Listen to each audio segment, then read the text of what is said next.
The world is a better place if we're not in there. So really, short of committing suicide, which I think few of us are willing to do, we can't live sustainably.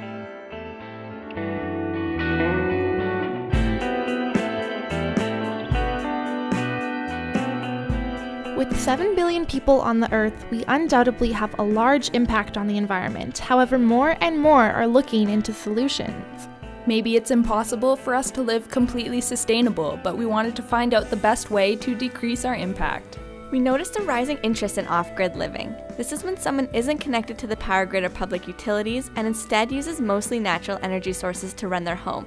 It seemed like a unique way to live sustainably, so we wanted to find out more, although we weren't expecting what we found out. It was early, too early, as we drove up to Bragg Creek for an off-the-grid house tour hosted by University of Calgary professor Dr. Ralph Carter. Carter and his wife built a passive solar house 14 years ago when they decided to move off the grid. A passive solar house is really just three things. It's windows facing south, so it collects sun. There's mass inside the house to store energy. So it heats up and stores energy, and then insulation to prevent the heat that you get from the sun from being lost. So it's those three things. The main floor is also made out of a concrete slab that warms and stores the heat from the sun. So essentially, with carefully planned architecture, solar panels, and lead batteries, Carter's house was built to take advantage of the sun and convert it into energy. But because of this, Carter has to be extra cautious of his energy consumption. We have to be careful about our energy use. We can't vacuum, we can't wash clothes. We have to use natural gas to cook instead of electricity. But they're not major problems. We still have all the comforts anybody else has. They're just things that you have to use carefully. Off-the-grid living looked like a challenge, but maybe it was worth it. Well, the benefits to the environment are subtle, right? So I think I can imagine actually grid connection being better for the environment. We thought off-the-grid living was the best way to live sustainably. So why was Carter telling us that grid connection could be better? We spoke with David Vinesh, COO of Skyfire Energy, a solar panel company based in Calgary. He agreed with Carter.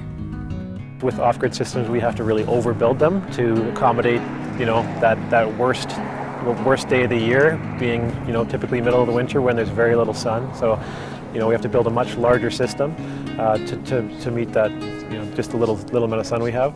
And then additionally with the batteries in those systems, which aren't typical in a grid-tied system, there's obviously a bigger environmental footprint to that. And then lastly, most larger off-grid systems are paired with a natural gas or diesel generator, where obviously there's emissions from that generation type.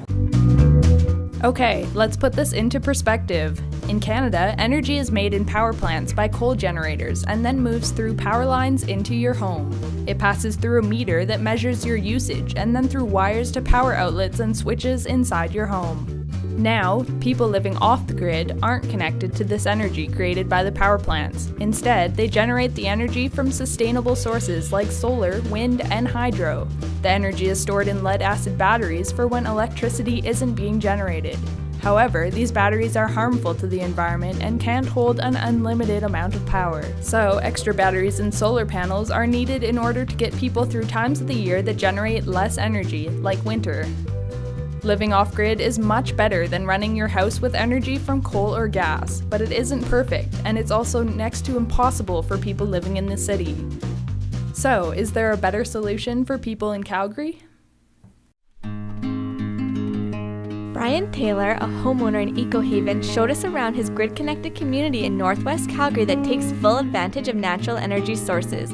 By using solar panels and improved insulation, the houses have reduced their energy consumption from the grid by 80%. The primary advantage of being on grid is that we're tied into city utilities, and that way the water and sewer is covered. And for the electricity, because we're grid connected, we don't need a battery system.